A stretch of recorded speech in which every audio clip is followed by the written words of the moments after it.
Got a minute left. Your next home game, other than the Timberwolves game you're going to tonight, is the owners are coming to Minneapolis next Tuesday and Wednesday. Is there going to be a tush push vote? What do you think? It was tabled. They for are this. having active conversations about that. There's certainly been strong feelings on both sides of that argument here. Right. We got to see what the final language is going to be. That's not yet been brought forward to the clubs. That's going to make an impact on exactly what owners are or are not willing to do. There's been talk about reviving the rule about pushing and pulling, which has a lot of it's been off the books for 20 plus years. But the reason it's been off the books for 20 plus years was it was hard to officiate when plays got downfield. And what's a push, what's a pull versus, moving the pile, hitting the pile.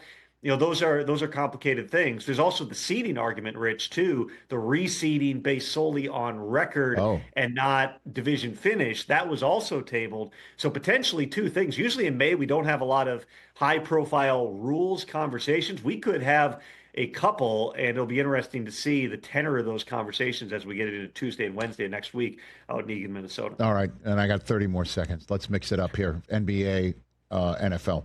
Do you think the NFL would ever institute a draft lottery? Yes or no?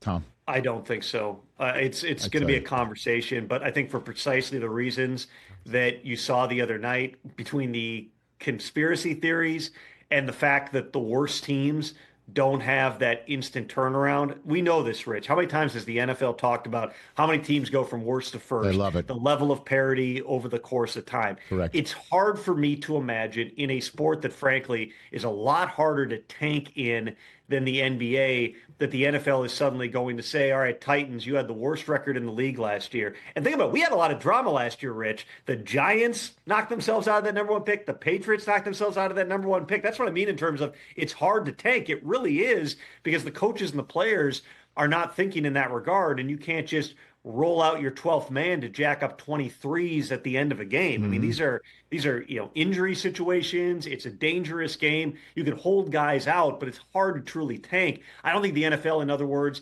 has a reason to do it.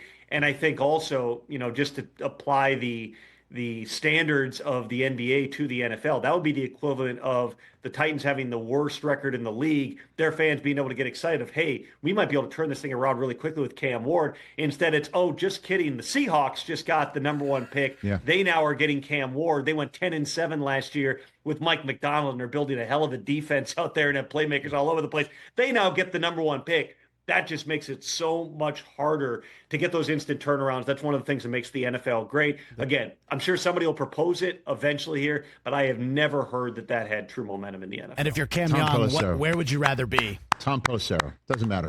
It does matter. Doesn't matter. Tom Pelissero, well done. You got a great head on your shoulders, even though you're covering up your hair. That's like having lot to think on here. That's like having a six-pack of abs and wearing a sweatshirt. Exactly. What are you doing?